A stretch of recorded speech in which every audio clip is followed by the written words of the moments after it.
कर्मा लौटकर जरूर आता है। गीता में श्री कृष्ण ने कहा है कि कर्मों का फल हमें उसी तरह ढूंढ लेता है जिस तरह एक बछड़ा हजारों गायों के बीच अपनी माँ को ढूंढ लेता है। कर्म फल इंसान को भोगना ही पड़ता है। किसी के साथ बुरा करने वाला आज सुखी हो सकता है, लेकिन कभी न कभी उसे उसके कर्मों का फल भोगना ही पड़ेगा। आज की कहानी कर्म फल से जुड़ी है। इस कहानी को ध्यान से सुने और इससे मिलने वाली सीख को अपने जीवन में जरूर अपनाएं। एक समय की बात है, एक गांव में एक बनिया रहता था जो अपने गांव के एक व्यक्ति से ही रोजाना 1 किलो मक्खन खरीदता था। बनिया कई सालों से उस व्यक्ति से मक्खन खरीद रहा था। एक दिन बनिए ने सोचा कि मैं इस व्यक्ति से रोज मक्खन खरीदता हूँ, लेकिन मैंने कभी मक्खन का वजन तोलकर नहीं देखा। अगले दिन जब वो व्यक्ति मक्खन लेकर गया तो बनिए ने मक्खन का वजन किया और देखा कि मक्खन सिर्फ 900 ग्राम है। बनिए को काफी गुस्सा आया। अब बनिया गुस्से में आकर गांव की पंचायत के पास पहुंचा और उसने उस व्यक्ति की शिकायत कर दी।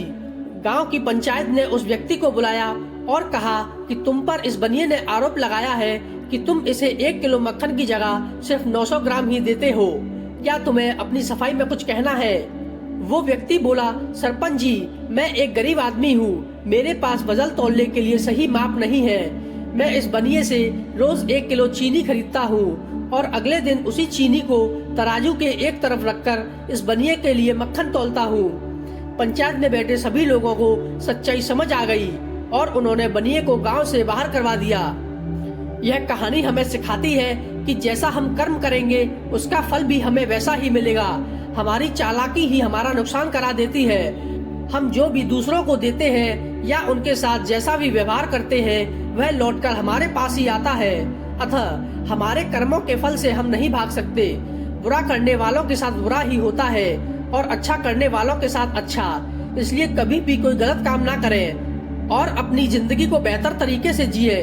ये बात हमेशा याद रखें, हमारे द्वारा किए गए बुरे कर्म लौटकर हमारे पास ही आते हैं। हमारे कर्म ही हमारी असली पहचान है, वरना एक नाम के इस दुनिया में कई इंसान हैं।